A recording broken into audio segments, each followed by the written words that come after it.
Yes, you can start. Okay. So दोस्तों, जैसा कि अभी मैंने अपना नाम बताया कि मेरा नाम दिलबाग और मैं एक शराबी। अ, आज की इस मीटिंग में एक तो मैं अपना ग्रेटिट्यूड एक्सटेंड करता हूं कि मुझे चलिए बुलाया गया कि मैं यहाँ पर अपना अनुभव शेयर कर सकूं। और जो टॉपिक चुना है वो मेरे दिल के बहुत करीब है। Progress not perfection and staying sober when life still happens. कि मुझे जिंदगी में जरूरी नहीं है कि प्रगति ही करनी है, या नो इसमें है कोई मतलब परफेक्शन वाली कोई बात नहीं है। मतलब मुझे यूं लगे कि मैं अब परफेक्ट हो गया हूँ। जिंदगी है वो आती है, one day at A time पर ही आती है, और कभी भी वो बहुत ज्यादा संयोजित नहीं होती, उसमें बहुत अप्स एंड डाउन्स रहते हैं। तो हमें निरंतर प्रोग्रेस करनी है, आगे बढ़ना है अपने इन 12 कदमों के साथ। उसमें मैं कितना सीख पाया, कितना बड़ा धुरंधर बन गया, या मैं कितना बड़ा एक्सपर्ट हो गया हूं इन चीजों में, वो कहीं भी जरूरी नहीं है। जैसे one day at A time मुझे इस पे चलते जाना है, सोबर रहना है। जैसे जीवन आता है उसे उसकी शर्तों पर जीना है। और उसके लिए 12 कदम, 12 ट्रेडिशंस और 12 प्रॉमिसेस हैं। और ये सभी along with my sponsor, big book, इन सब चीजों की मदद से ये एक लाइफ लॉन्ग प्रोसेस है, जितना मैं जान पाया हूँ, क्योंकि मेरी सोब्राइटी डेट 18 नवंबर 2011 है। तो जितना भी इन पिछले कुछ 14 सालों में मैं जान पाया हूँ। मेरा जन्म यहीं चंडीगढ़ में हुआ, और उसके बाद अ, पिता नहीं थे मेरे, और सिंगल मदर ने ही मुझे बड़ा किया।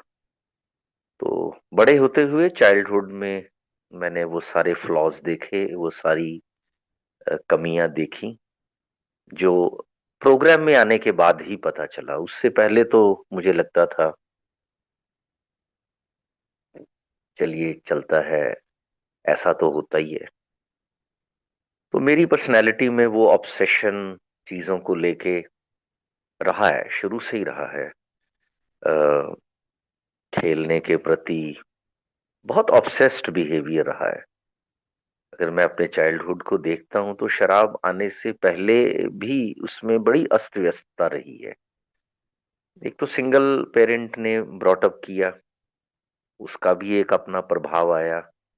और लाइफ भी स्ट्रगलिंग थी, कोई वेल सेटल्ड लाइफ नहीं थी, जिसमें माँ अकेली थी और कोई भी किसी का साथ नहीं था। तो वो अपना जॉब करती थी और मुझे साथ में बड़ा कर रही थी। कुछ लोग थे बहुत अच्छे से जुड़े हुए, एक मेरे गार्जियन थे, और कुछ परिवार थे जिन्होंने रह रहकर कभी कभी कहीं ना कहीं वो हेल्प जरूर दी है। लेकिन वो रात, वो अकेली रातें, वो अकेले दिन, है ना। तो ना भाई ना बहन ना कोई रिश्ता। तो कहीं ना कहीं वो मेरे में वो एक अकेलापन और वो सेल्फ पिटी, वो सब चीजें कहीं क्रीप कर गई है ना, वो रेंग रेंग कर मेरे जीवन में धीरे धीरे आती रही। हालांकि समाज ने, स्कूल ने, माँ ने, टीचर ने, हर किसी ने मुझे एक बढ़िया एजुकेशन देने का ही सोचा। लेकिन जैसे फिल्मों के प्रति बहुत खिंचाव रहा, बहुत ही ज्यादा, इतना कि स्कूल से बहुत छोटी क्लास से ही स्कूल से भाग के और फिल्में देखनी, जो इतना आसान नहीं होता, हर बच्चा तो नहीं देखता। आज भी मैं देखता हूँ कि लोग 10 में से अगर एक क्लास है उसमें 100 बच्चे पढ़ते हैं, तो 2 या 3 बच्चे ही ऐसे होंगे जो स्कूल मिस करके फिल्म देखने जाएंगे। और 70-80 के दशक में तो ये बड़ा ही इतना आसान नहीं था। आजकल तो बहुत कुछ ओपन अप हो गया है। तो ऐसे ही जीवन अपना चलता रहा। और जब मैंने देखा तो बड़ा हो गया, और उसके बाद घर में कभी शराब थी भी नहीं, कोई अल्कोहल नहीं, कोई अल्कोहल का सेवन नहीं, ना अल्कोहल के बारे में कोई बात। लेकिन फिर भी ये जो मेरी बीमारी थी, चाहे वो कैरेक्टर डिफेक्ट्स थे जिसमें मेरा नेगेटिव सोचना, गलत सोचना, और अंदर ही अंदर चीजों को कुरेदते रहना, है ना, सेल्फ पिटी, और एक अलग सा खालीपन रहा मुझ में हमेशा। तो मैं इंट्रोवर्ट भी था काफी, बहुत ही ज्यादा शर्मीला, बहुत ही ज्यादा दब्बू किस्म का, है ना। ये कुछ पारिवारिक तरीके भी थे, और कुछ मेरी खुद की पर्सनैलिटी रही होगी ऐसी ही। इंट्रोवर्ट था, और कॉन्फिडेंस नहीं था, लैक ऑफ कॉन्फिडेंस, अपनी बात को रख ना पाना, चीजों से डर जाना, घबरा जाना। तो यूं जिंदगी चलती रही, हालांकि बहुत बढ़िया रहा हूँ, स्पोर्ट्स में रहा हूँ, नेशनल लेवल तक मैंने कॉलेज में अपनी गेम खेली है, यूनिवर्सिटी में I reached Punjab university, department of economics, passed out, जहाँ से प्रोफेसर मोहम्मद मोहन सिंह, जो बाद में हमारे प्राइम मिनिस्टर रहे, one of the brilliant and most learned, वो भी हमारे डिपार्टमेंट में 2-3 बार आए हैं। मेरी पढ़ाई के दौरान हॉस्टल में ही रहा मैं, बहुत सारी परीक्षाएं भी पास की, जिसमें यूपीएससी का प्रीलिम्स भी रहा, डिप्टी कमांडेंट एंड ऑल, है ना। काफी अच्छे एग्जाम्स भी मैं क्लियर कर पाया, इन नेशनल लेवल जिसमें लाखों लोग अपीयर होते हैं। लेकिन वो फाइनल सिलेक्शन किसी वजह से रह गई होगी। करते करते जीवन फिर 22-23 साल की एज में आ गया, और फिर पहला घूंट शराब का मैंने तकरीबन, जो मुझे याद आता है, तो वो 21 के बाद ही किया है मैंने। उससे पहले शराब से मैं, हैरानी है मुझे कि मैं नफरत करता था। मुझे एक तरह की कॉफ थी शराब से, सिगरेट से। कोई अगर मेरे सामने ड्रिंक करता था तो मैं उसे उपदेश देता था, और कितने ऐसे वाकये हुए हैं। हमारे सामने वाले घर में एक शादी थी, उन्होंने, मैं 19 साल का था, मुझे जबरदस्ती पकड़ के बैठा लिया कि दिन के ही वक्त की ड्रिंक करनी है, और उन्होंने बोतल खोल ली और पैग बना दी। और मुझे आज याद है कि पीछे जो बरामदा होता है, उसकी 8 फुट की दीवार को मैं फांद के, वहां पर कटीली तारे भी लगी हुई थी, मैं उनसे निकल के, और मैं पीछे बैक साइड पे वॉशरूम हुआ करते हैं पुराने घरों में, तो मैं वहां से ऐसे निकला हूँ एक बार, जिसमें मुझे थोड़ी बहुत हल्की फुल्की चोटें भी आई, ये देख कर कि ये क्या मतलब बदतमीजी है ना, ये शराब पी रहे हैं क्यों। और बहुत मैं इसे गलत मानता था मॉरली, हर तरफ से मैं इसको गलत मानता था। लेकिन जब मैंने इसको पिया, तो उसके बाद there was no looking back. हैरानी हुई मुझे, और मुझे आज भी वो याद है, जब मैं फर्स्ट टाइम मैंने पी थी, है ना, यूनिवर्सिटी में, तो मैं इसे पी नहीं पाया था, मैं इससे पची नहीं थी, और वो मुझसे ओवर ड्रिंकिंग हो गई थी फर्स्ट टाइम में, और वो बड़ी बुरा एक्सपीरियंस था, जिसमें वॉमिट और बुरा हाल, और मतलब सारी रात ही नहीं सो पाया था मैं, उल्टियां ही करता रहा मैं।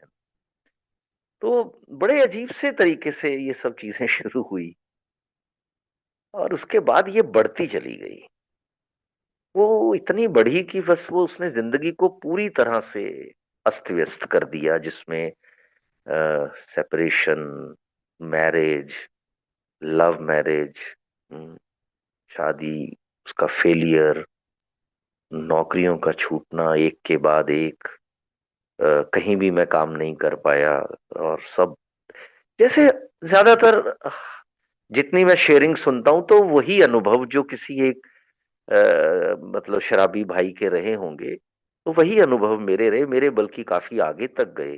कोर्ट केसेस भी हुए, है ना, तो सेपरेशन भी हुई, फिर मैरिज हुई दूसरी, और फिर उसके बाद फिर उसमें भी बहुत दिक्कतें आई, कर्जे, हम्म, और शारीरिक तौर से, मानसिक तौर से, भावनात्मक और आध्यात्मिक तौर से, हर तरफ से अपने आप को मैंने बिखरता हुआ महसूस किया, देखा, अनुभव किया।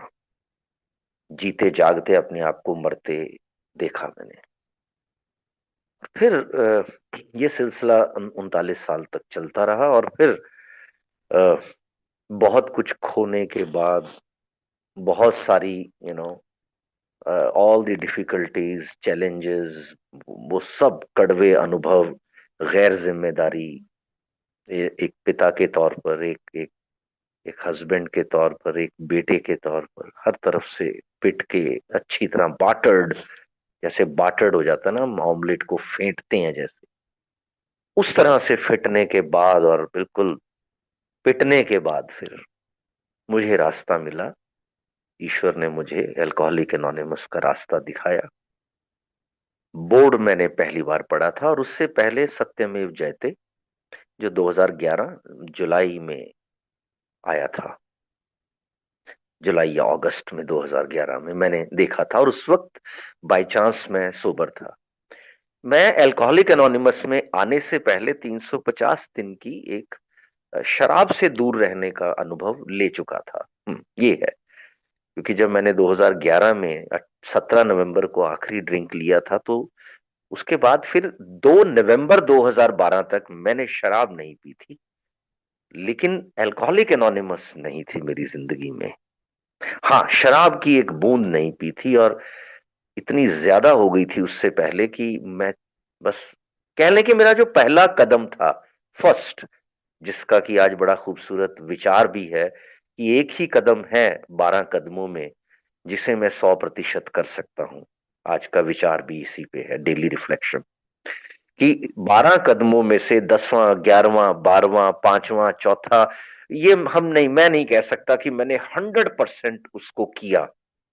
हो सकता है 90%, 95%, 80%, कहीं ना कहीं वो परसेंटेज, लेकिन पहला कदम, जैसा कि आज की थॉट में लिखा है डेली रिफ्लेक्शन में, कि वो तो 100% ही होगा, अदरवाइज मुश्किल है, कि मैं इस शराब के आगे शक्तिहीन हूं। इसका अनुभव मुझे प्रोग्राम में आने से पहले आप लगा सकते हैं कि थोड़ा सा आधा आधा कच्चा पक्का सा हो गया था, कि ये नहीं हैंडल हो रही मुझसे शराब। और जब मैं अल्कोहलिक एनोनिमस में आया, सत्यमेव जयते में पहले देखा जुलाई या अगस्त में, और उसके बाद फिर मैंने बोर्ड देखा, और वो बोर्ड मैंने वही 2 या 3 नवंबर को देखा था। और मैंने उस पर कॉल किया है ना, वो ईश्वरीय कृपा थी कि मैंने कॉल किया, क्योंकि मुझे लग रहा था कि 1 साल बाद मैं शायद पी सकूंगा, लिमिट में रहकर पी सकूंगा। लेकिन 1 साल बाद भी इसका खौफ था मुझ में कि शराब दोबारा मैं पीऊंगा तो होगा क्या। इतनी ज्यादा उसने मुझे 18-19 सालों की जो पीने की मेरी ये बीमारी थी, उसने मुझे झंझोड़ दिया था अंदर तक, उन सब अनुभवों ने। तो अल्टीमेटली मैंने फिर एए ज्वाइन की, और मैं 3 तारीख से एए में जाना, उसकी मीटिंग्स में जाना शुरू किया। आप लोग मुझे मिले। बिग बुक मुझे पहले दिन या याद आ रहा है मुझे, तीसरे दिन नेक्स्ट टू नेक्स्ट मीटिंग में, कॉर्मल कॉन्वेंट में उस वक्त मीटिंग लगती थी, तो मुझे दूसरी या तीसरी मीटिंग में big book, daily reflection, staying living sober, क्योंकि पढ़ा लिखा तो था ही मैं, पढ़ने लिखने का शौक भी रहा मेरा, बाद में भी इसमें रिकवरी में भी पढ़ाई करता रहा हूं मैं, तो मुझे दे दी, और पढ़ने का शौक था, तो मैंने मुझे पढ़ा भी, और स्पॉन्सर ने साथ दिया। तो ये तो रही मेरी एक यात्रा, जो एए में आने तक या आने से पहले की। अब जो आज का ये टॉपिक है ना, ये टॉपिक बिल्कुल सिंपल है, कि इस इस प्रोग्राम में आने के बाद मुझे अ, अपनी डेली, है ना, one day at A time, concept he one day at A time का है, एक एक दिन करके। इसमें ना तो मुझे 365 दिन अकेले जीना है, ना उसमें अकेले कोई प्रॉमिस करना है मुझे, ना ही 12 कदम मैंने एक ही बार में पढ़ लेने हैं। मुझे 12 कदम करने में भी शायद 1.5 से 2 1.5 साल तो लग गया था। धीरे धीरे 1 साल, कभी बीच में काम काज पड़ गया, फिर बीच में करते करते लग गया था, समय लगा था मुझे 12 कदम करने में। शुरू करने में भी थोड़ा लगा था शायद। ज्वाइन करने के 6-8 महीने बाद मैंने 12 कदम शुरू किए, और उसके बाद उनको कर किया भी, और स्पॉन्सर ने भी बहुत साथ दिया। अब इसको अगर मैं देखता हूं तो जैसे स्टेप 1 की बात करता हूं, है ना, अपने टॉपिक के हिसाब से, कि एक्सेप्टेंस, है ना, नॉट कंट्रोल। तो शराब को मुझे कंट्रोल करना ही नहीं है, मैं कर ही नहीं सकता, वो पहले कदम में लिखा हुआ है। मुझे स्वीकार करना है ना, मुझे स्वीकार करना है कि ये मेरे बस की नहीं है, ये मुझसे कहीं ज्यादा ताकतवर है, और इसके सामने मैं शक्तिहीन हूं।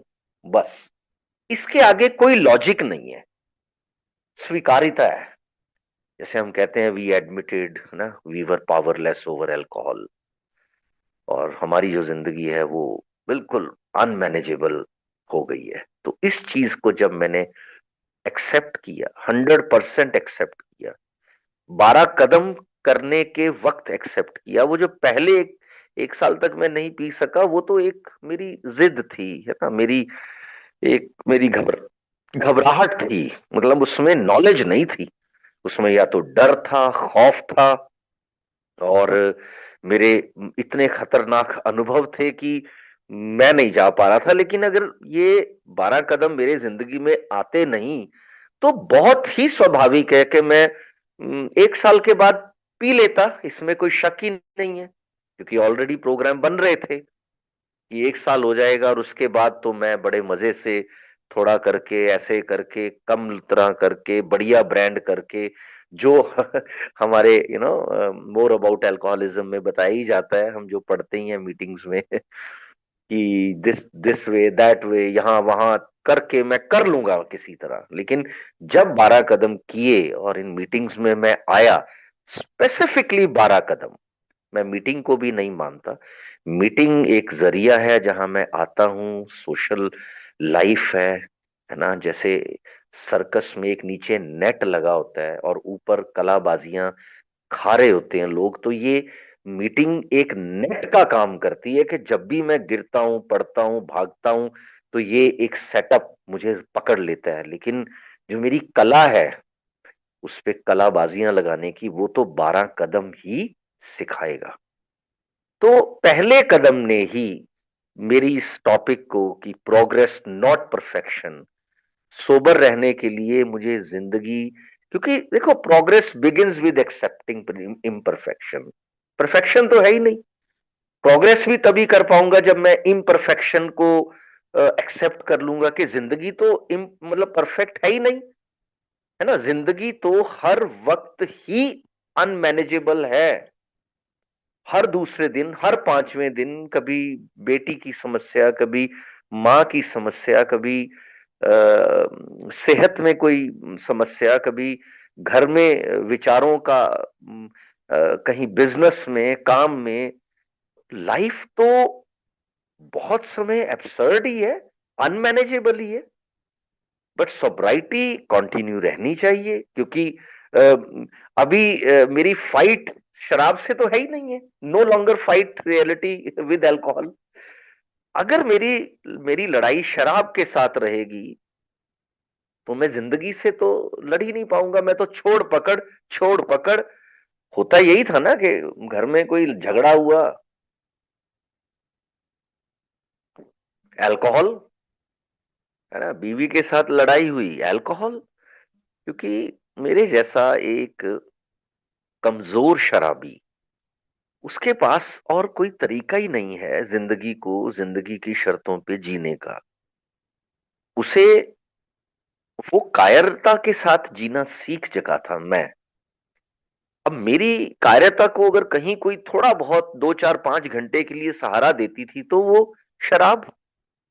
मैं बीमार हूं, मुझ में कमियां हैं, मेरे कैरेक्टर डिफेक्ट्स हैं, मेरी प्रॉब्लम्स हैं, ये चीज तो मुझे प्रोग्राम के बिना समझ ही नहीं आई। मुझे तो लगता था बीवी गलत है, सिस्टम गलत है, कुदरत गलत है, ईश्वर गलत है। ये सब जो मेरे आसपास, जो मेरे काम करने वाले, मेरे एम्प्लॉयर, मेरे कॉलीग्स, पूरा समाज, सब कुछ ही गलत है, केवल मैं ठीक हूं। प्रोग्राम ने मुझे बताया कि सब ठीक है, और अगर ठीक नहीं भी है तो तुम कुछ कर नहीं सकते। लेकिन सब गलत है, ये भी मेरी एक धारणा ही तो थी। ऐसा तो नहीं है। अब पिछले 14 साल की रिकवरी में जो मुझे बिजनेस में सफलताएं मिली, या मुझे जो मेरे करियर में सफलताएं मिली, अरे बाप रे, ऐसे ऐसे लोग मुझे मिले जो ईश्वरीय रूप है उनका। वो मेरे लिए काम करते हैं बिना पैसे लिए, बिना कोई लालच के।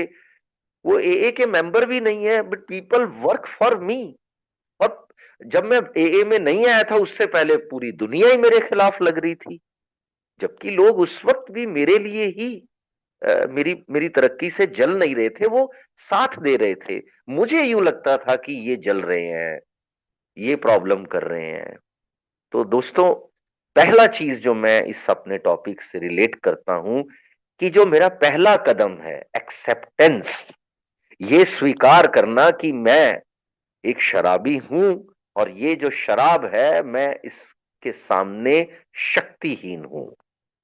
जब मैं ये कर लेता हूं और मुझे इसे कंट्रोल नहीं करना, मैं तब मैं जीवन को जीवन की शर्तों पर जीना शुरू करता हूं, और मेरे ये 12 कदम मुझे इस जीवन को उसी की शर्तों पर जीने के लिए तैयार करते हैं। That's why after few years of recovery, like after 5 or 6 years of recovery, I came to know, like, oh yeah, this is this is not alcohol. My problem is not alcohol.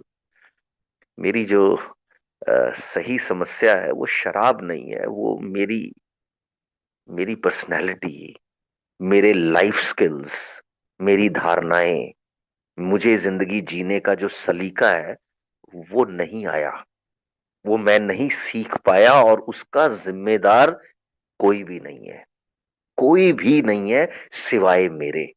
क्योंकि choices तो हमेशा मेरे सामने थी। जब मुझे किसी बड़े लड़के ने कहा कि दिलबाग फिल्म देखने चलते हैं स्कूल से भागकर, वो मुझसे 5 साल बड़ा था, तो मेरे पास तो चॉइस थी ना, कि मैं बोल देता कि मैं नहीं जाऊंगा भाई, मुझे तो स्कूल जाना है। नो, मैंने चुना स्कूल से भागना। हम्म।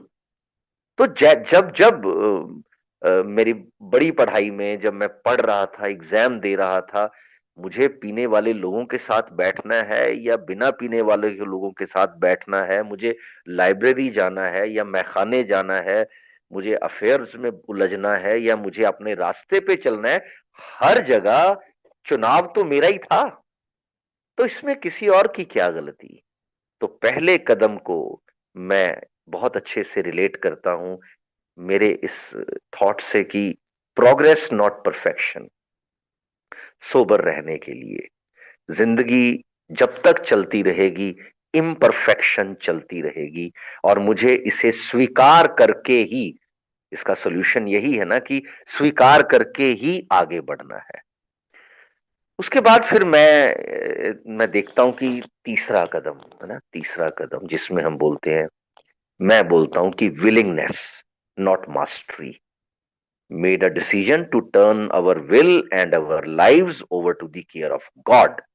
मैं एक डिसीजन लेता हूं कि मेरी जिंदगी अब मैं ईश्वर के हाथ में सौंपता हूं, और अब जैसे वो मुझे चलाएगा मैं वैसे चलूंगा।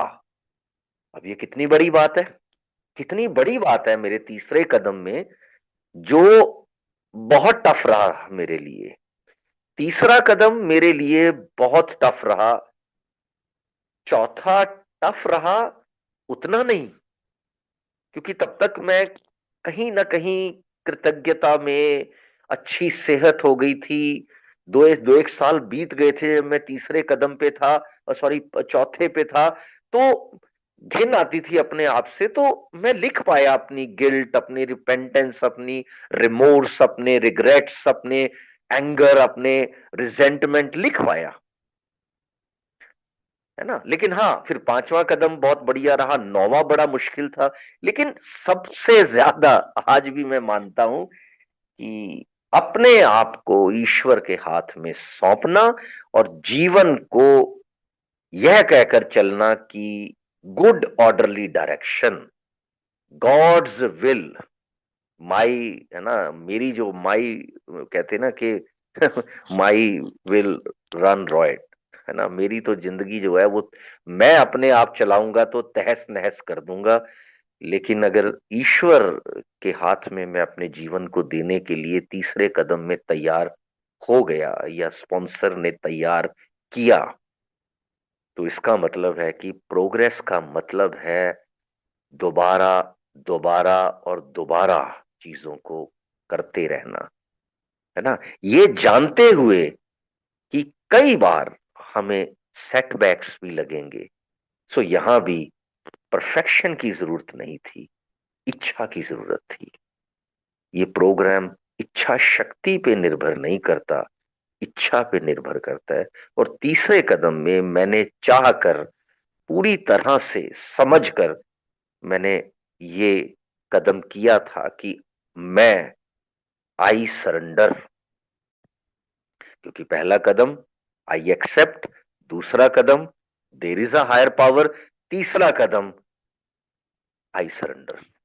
मैं अपने आप के हथियार डालता हूं और अपने आप को ईश्वर के हाथों में सौंपता हूं। तो मुझे बताया गया, क्योंकि मैं एग्नोस्टिक था, ईश्वर को मैं चाहता था नहीं चाहता था, अपनी इच्छा से ही चलता था।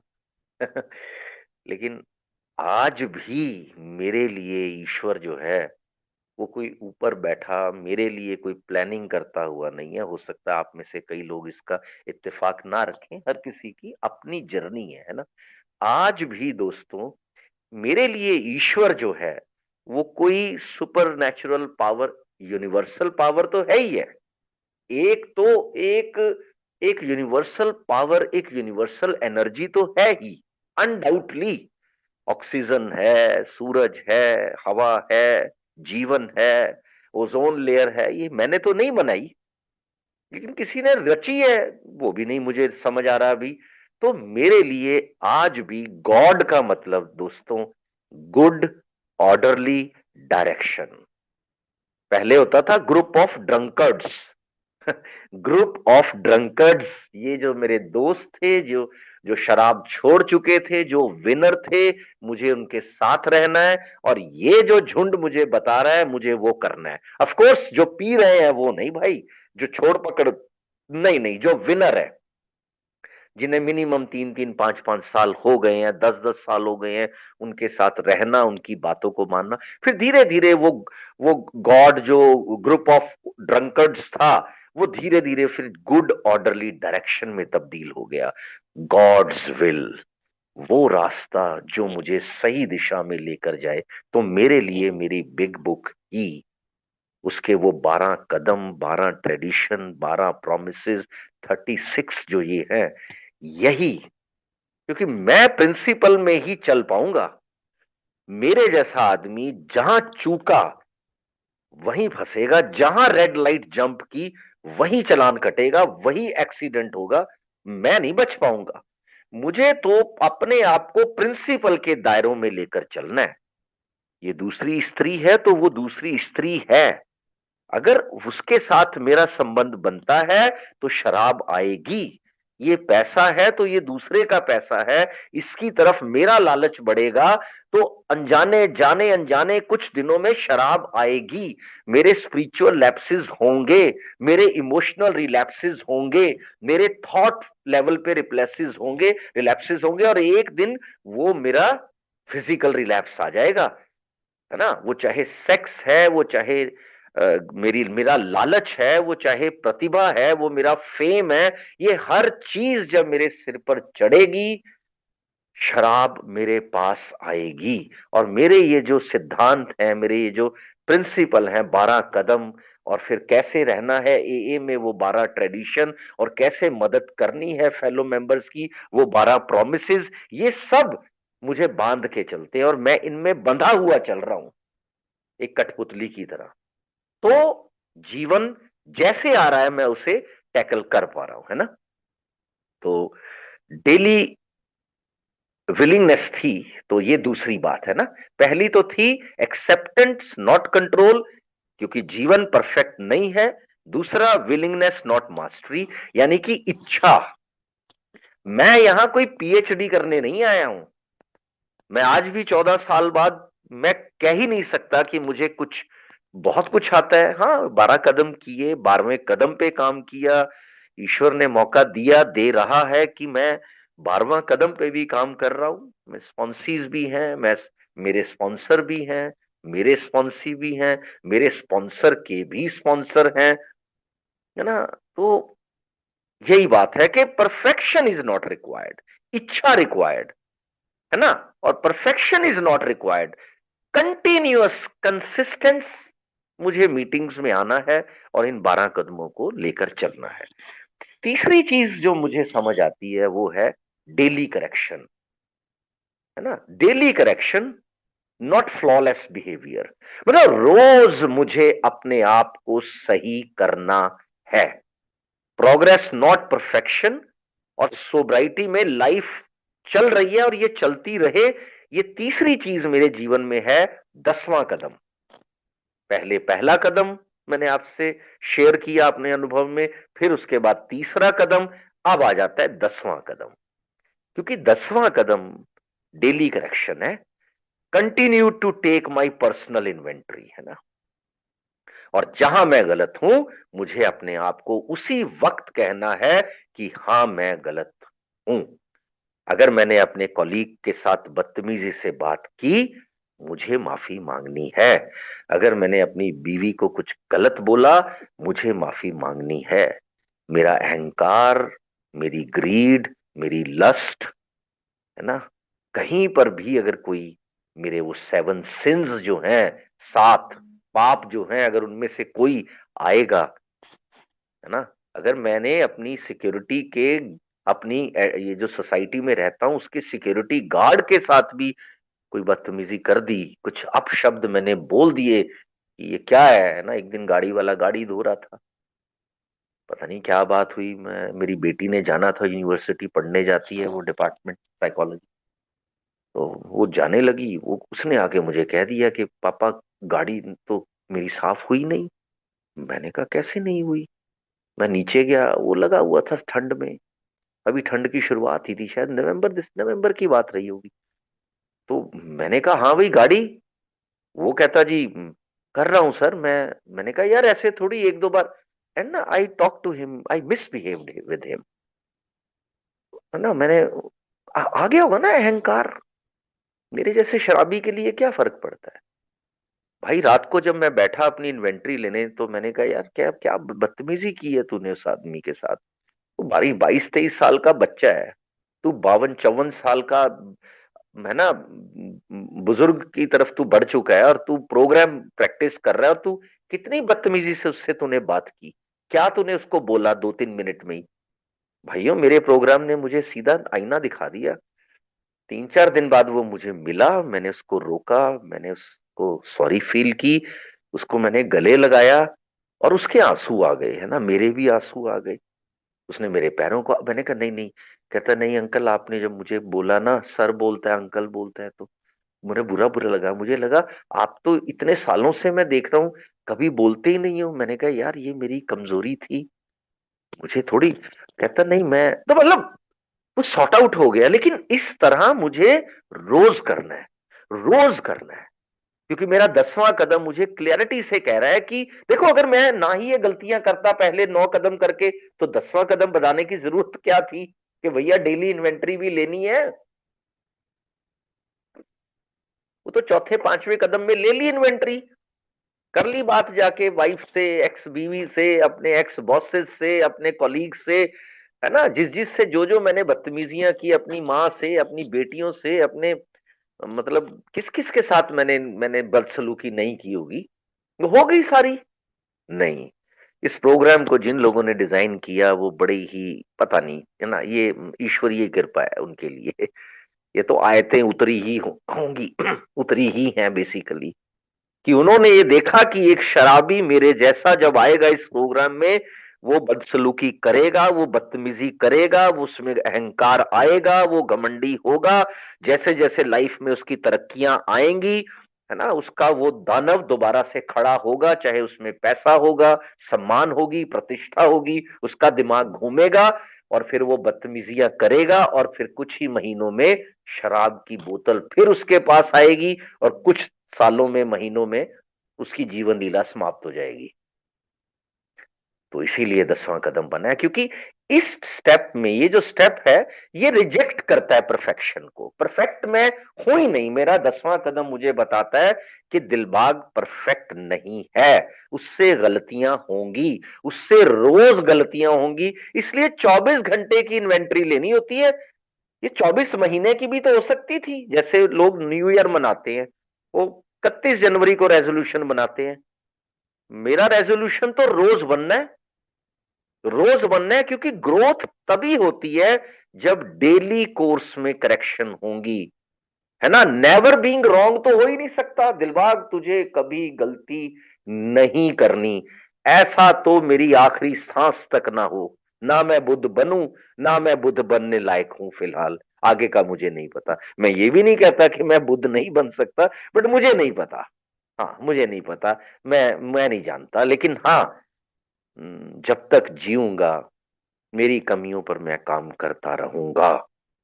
ये है 10वां कदम। मुझे बताता है कि प्रोग्रेस नॉट परफेक्शन, प्रगति करनी है, कोई उसमें 100% तुम्हें परफेक्शन नहीं लेनी। और सोबर रहना है। जब तक जिंदगी चलेगी ये इम्परफेक्ट ही चलेगी। तू इम्परफेक्ट ही था और आज भी है, लेकिन हाँ, रोज तो अपने पेच कस ही सकता है ना। रोज तो पेच कस ही सकता है। तो वो मुझे 10वें कदम ने सिखाया। ठीक है। अभी थोड़ा और आगे बढ़ता हूं, 5 एक मिनट अभी पड़े हैं, कि लिंक, है ना। अब इसको मैं जब 12 ट्रेडिशन के साथ लेके चलता हूं, तो जो पहला ट्रेडिशन है, जिसमें हम कहते हैं unity over individual perfection, our common welfare should come first, personal recovery depends upon A unity.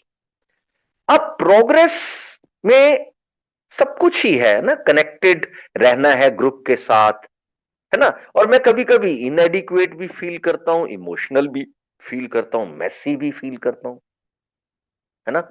लेकिन यूनिटी, मुझे तो एक चीज बता दी गई है पहले ट्रेडिशन में, भाई ये एक ग्रुप है, इसके साथ तूने जीना है, और सारों का कॉमन वेलफेयर एक ही है, और वो पहले है। क्योंकि मैं मीटिंग में जाता हूं, कोई पॉलिटिक्स पे बात करता है, कोई पैसे पे बात करता है, कोई बिजनेस पे बात करता है, ठीक, कोई किसी और चीज पे बात करता है। मैं भी करता हूं, मैं भी तो एक मेंबर ही हूं ना। अब वहां मुझे 10 लोग तो बुरे लगते ही हैं। क्या यार, ये बीएमडब्ल्यू में आता है साला, अपनी कार की टॉर मारता है, वो फलां ये करता है, वो ये करता है, शो ऑफ करता है, ये हमेशा ही पॉलिटिक्स की बातें करता है। फेलोशिप में बहुत कुछ होता है। लेकिन मेरा 12वें ट्रेडिशन में जो पहला ट्रेडिशन है, वो कहता है, दिलबाग मूर्ख, अपने भीतर झांक। तुझे यूनिटी में रहना है, तुझे यहां कोई ऐसा काम नहीं करना है, कोई ऐसा गंद नहीं डालना है। क्योंकि मैं करता क्या रहा हूं, क्या मैंने ये ट्रेडिशन अपनी फैमिली पे लागू किया? मैं तो अपने आप से पूछता हूं कि जब तू इस प्रोग्राम में नहीं आया था, ये ट्रेडिशन तेरी फैमिली पे लागू होना चाहिए था। और शायद जितने लोग तेरे आसपास जो शराब नहीं पीते हैं और जीवन को सुखमय अंदाज से जी रहे हैं, वो लोग एक्चुअली, उनका कॉमन वेलफेयर होता है पहले सबसे, पर्सनल रिकवरी डिपेंड्स अपॉन ए यूनिटी। वो फैमिली में एकजुट होकर जीते हैं। मैं तो फैमिली को मैनिपुलेट करता हूं। बीवी को मैं अलग मैनिपुलेट करूंगा, वाइफ को अलग मैनिपुलेट करूंगा, बच्चे को अलग मैनिपुलेट करूंगा। डिवाइड एंड रूल, क्योंकि तभी तो मेरी बॉटल आएगी, तभी तो बीवी से मुझे सेक्स मिलेगा, तभी तो मुझे शराब की बोतल के पैसे मिलेंगे। घर में मैं जब एक दूसरे को, इसको उसके खिलाफ, उसको इसके खिलाफ, ये गलत है, वो गलत है, तू बहुत प्यारी है ना, बेटी को कहूंगा बस तू ही मुझे समझती है, तेरी माँ तो जाहिल है ना, माँ को कहूंगा यार तू ही मुझे मतलब यार मैं बड़ा तो ये जो ट्रेडिशन है मेरा, ये सिंपल एक बात समझाता है, यूनिटी स्पोर्ट्स सोब्राइटी, और इम्परफेक्शन में ही यूनिटी है। जैसे तू कई लोगों को अच्छा नहीं लगता होगा, बहुत स्वाभाविक है कि जरूरी नहीं है कि तू हीरो है यहाँ पर। तुझे भी 5 लोग कहते होंगे बहुत ज्यादा बोलता है, बहुत शो ऑफ करता है, बहुत डींगे मारता है, करता ही होगा। उसी तरह हर कोई है, हर इंसान है, और उसी के साथ तुझे चलना है। मैंने बताया ना कि ये जो ट्रेडिशन है ना, ये जो मेरे ट्रेडिशन है, कदम है, ये मुझे बाध्य करते हैं दोस्तों। मैं वो इंसान नहीं हूं जो बिना रूल एंड रेगुलेशन के चलूं। मैं अपना पीछे का जीवन देखता हूं, साला कोई रूल था ही नहीं, कोई मर्यादा थी नहीं। मर्यादा होनी क्या है? रात को उठे कॉर्नर पे ही पेशाब कर दिया, वहीं पेशाब कर दिया कमरे में। कौन सी मर्यादा? किसी भी पार्टी में कुछ भी गाली दे दी, किसी का भी हाथ पकड़ लिया, कुछ भी बदतमीजी कर दी, कौन सी मर्यादा? मैं मर्यादा में जीना सीखा ही नहीं हूं, चाहे मैं नशे में हूं था या मैं बगैर नशे के था। लेकिन यहां मुझे बताया गया कुछ मर्यादाएं भी हैं। मुझे मर्यादा पुरुषोत्तम श्री राम जो है, उनकी मर्यादाएं तो नहीं समझ आई, वो मेरी अकल ही नहीं है उतनी, मैं उस लेवल पे जा ही नहीं सकता। लेकिन मुझे अपने प्रोग्राम की जो मर्यादाएं हैं, जो इंसानी मर्यादाएं हैं, जो मेरा प्रोग्राम कहता है कि दिलबाग ये इसे फॉलो कर, तो इसे मैं अपने इस टॉपिक से लिंक करता हूं कि जो मेरा ट्रेडिशन 1 है, जैसे मैंने ऊपर पहला कदम, तीसरा कदम, 10वां कदम, उसी तरह जो पहला ट्रेडिशन है वो कहता है कि यूनिटी ही सोब्राइटी को सपोर्ट करती है। उसके बाद तीसरा tradition, the only requirement for a membership is to desire to stop drinking. ये पहले कदम से जुड़ता है ना। पहला कदम भी यही कहता है कि मुझे शराब के सामने मैं शक्तिहीन हूं। और मेरा तीसरा ट्रेडिशन भी क्या कहता है? एक इच्छा चाहिए, एक इच्छा चाहिए अपनी शराब को रोकने की। है तू इच्छुक? है तू विलिंग? है तेरे में इच्छा? क्योंकि 19 साल तक तो इच्छा थी नहीं। 19 साल में जब जिंदगी ने धोबी पछाड़ मार मार के साला एक फटे नोट की तरह मेरी हालत कर दी कि जिसके नंबर गायब, साली झिल्ली गायब। अगर किसी पनवाड़ी के पास भी ले जाओ, उसको कह दो कि यार देना एक बीड़ी का बंडल, वो मेरी पहले शक्ल फिर नोट देखेगा, वो कहेगा यार ये नोट ले जाए तो गल गया है, तू मेरे से वैसे ये उधार ले ले। वो हालत थी ना मेरी कि कोई भिखारी भी, उसकी भी कोई मर्यादा होगी, वो भी कहेगा साहब ये नोट रहने दो। मैं तो यूं था, है ना। तो ऐसा होने के बाद मैं कैसे जिंदगी को जी सकता था? तो तीसरा ट्रेडिशन जो ए है, ये इमोशनल स्टेबिलिटी की डिमांड भी नहीं करती, ये सक्सेस की डिमांड नहीं करती, ये परफेक्शन की डिमांड नहीं करती, है ना। कि दिलबाग तुझे ना किसी किसी कंपनी का सीईओ होना चाहिए तभी तू यहां आ सकता है, तेरे पास कम से कम 10 लाख रुपया होना चाहिए। नहीं, वो कहते यार आओ, आओ, एक ही चीज चाहिए, डिजायर टू स्टॉप ड्रिंकिंग और to stay sober. Life can be chaotic, sobriety still belongs. क्या बात है ना कि जिंदगी तो तूफान है, क्योटिक है, इधर उधर उठा पटक दिसन दड़ा, है ना। जीवन के 24 घंटों में कब कहा ना, कभी माँ को चक्कर आ जाएगा, अल्जाइमर है ना, कभी बेटी है, उसकी मैरिड लाइफ में कुछ हो जाएगा, फिर छोटी बेटी है, उसकी एडमिशन में बड़े पंगे पड़ रहे हैं, ये हो गया, वो हो गया, बिजनेस चला गया, कोरोना आ गया, खत्म हो गया, 2 साल बिजनेस ही नहीं है, सेविंग की, गोल्ड बेचा, गोल्ड बेच के जिंदगी को चलाया, उधार लिया, फिर उसे चुकाया। लेकिन शराब नहीं आएगी, शराब नहीं आएगी, क्योंकि सीधा बताया गया है कि झंझावात पूरा है, जिंदगी एक झंझावात है। मतलब वो तो धूम धड़क्का चलता ही रहेगा, है ना। इसका सोब्राइटी के साथ कोई कंपैरिजन नहीं है भाई मेरे कि ये सारे तूफान मेरी जिंदगी में आ रहे हैं तो मैं पी लूं। नो, इच्छा रख, आता रहे और सोबर रहे।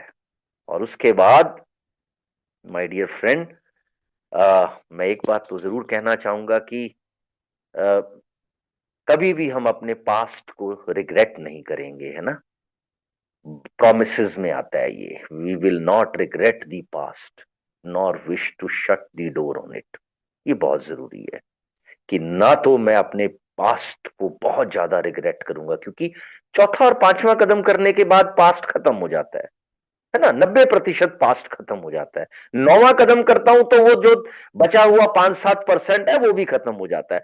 उससे कुछ बचता है तो फिर 10वें कदम में, फिर जब मैं डेली इन्वेंट्रीज लेता हूं और प्रेयर और मेडिटेशन में 11वें कदम में जाता हूं, और फिर जब 12वें में जाता हूं, मैं अपने ही जैसे शराबी भाइयों की मदद करता हूं, उनके जीवन में झांकता हूं, मौका मिलता है उनके साथ जीने का, हंसने का, रोने का, बात करने का, उनके हर तरह के माहौल को देखने का।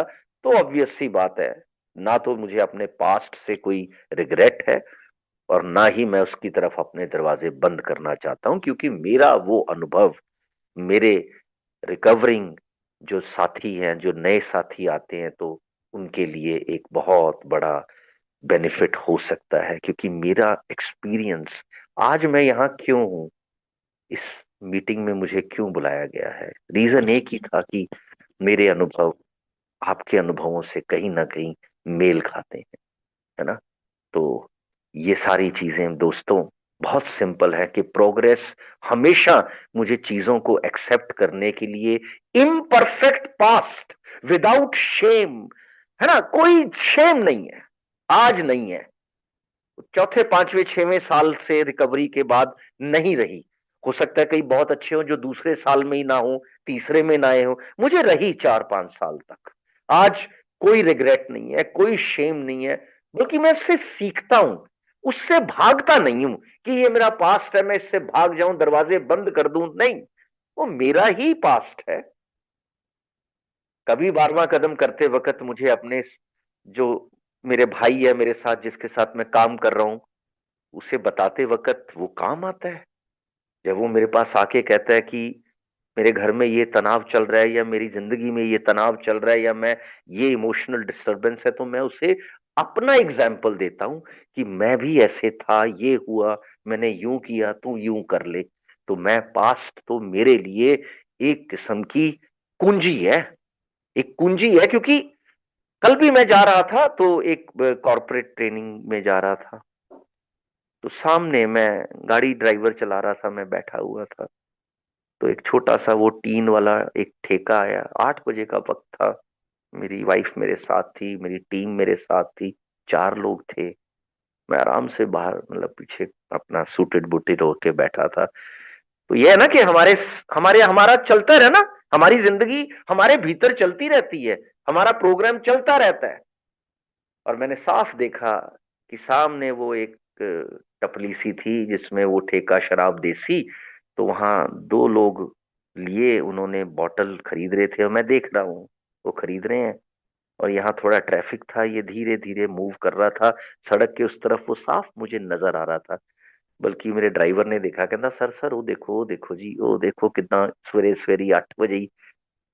मैं चुप रहा, है ना, मेरे चेहरे पे कृतज्ञता का भाव था, और मेरी ना कहीं एक आंख में आंख भर आई मेरी, अभी भी इतना भारी इमोशन, मेरी आंख डबडबाए आई है ना। मैंने कहा दिलबाग ऐसा कितनी बार किया है यार, कितनी बार, रात सुबह जब बिल्कुल खाली पेट, बुरा हाल, रात की 1.5-2 लीटर शराब पीने के बाद आंतड़ियां भी बाहर, साला सब कुछ खत्म, और मैं कांपते हाथों से, कई बार तो वो ढक्कन खुलता नहीं था जो आसपास खड़ा होता था, मैं कहता था यार ये खोल दे, मैं खोल नहीं पाता था उसे, और मैं वहीं वो गटक जाता था यार। तो मैंने चुपचाप आंखें बंद की, अपनी प्रेयर की, और पीछे आराम से सिर रख के मैं, है ना, ये मेरा पास्ट है, तो उससे कोई कॉफ्त नहीं है मुझे, बल्कि रह रह कर अलग अलग जगहों पर वो मुझे वो स्पार्क, अब ये याद करने के बाद मेरी शराब पीने की इच्छा नहीं हुई, बल्कि ना पीने की मजबूती और बढ़ गई कि ओह दिलबाग कितना पागल था तू।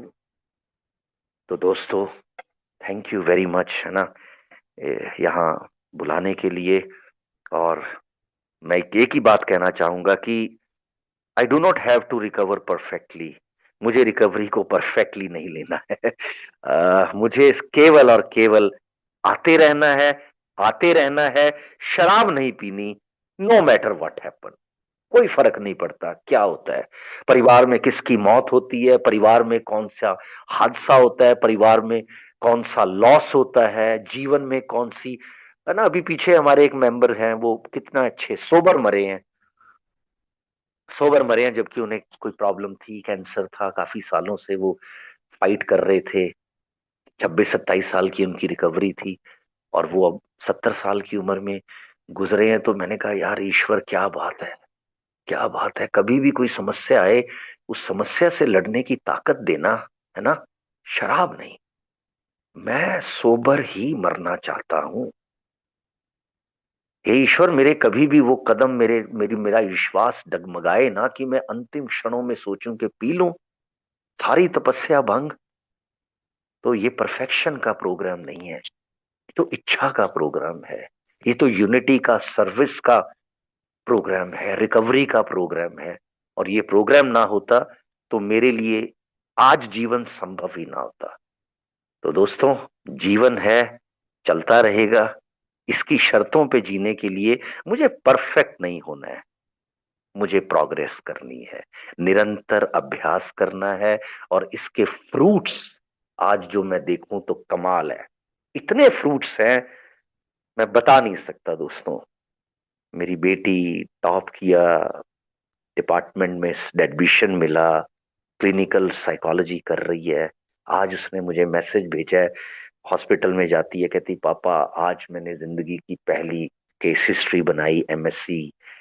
तो मुझे अपना स्टूडेंट लाइफ याद आ गई। मेरी माँ इस ठंड में आहा हा शलीन की रजाई में घुसी होती है, उसको गरम गरम सूप मिलता है, मैं उसे देखता हूँ, मैं अपनी वाइफ को देखता हूँ, मैं अपने घर के हर सदस्य को देखता हूँ, है ना। हर वो सुविधा मुझे उस ईश्वर ने दी, हर वो मटेरियलिस्टिक, नॉन मटेरियलिस्टिक रीजन, इनसे पहले मेरी स्पिरिचुअलिटी ने काम किया है, उसके बाद मटेरियलिज्म आया है। पहले आध्यात्मिकता आई है, उस आध्यात्मिकता के कुछ चैप्टर मुझे इंट्रोड्यूस करवाए गए, मेरी उंगली पकड़ी गई, मुझे सिखाया गया। जैसे नर्सरी में टीचर उंगली पकड़कर पेंसिल से लिखवाती है, वैसे ही मुझे प्रैक्टिस करवाई गई इस प्रोग्राम की। तो मैं आप सबका आभारी हूं, और यहीं पर मैं अपनी शेयरिंग को विराम देना चाहूंगा। धन्यवाद, थैंक यू।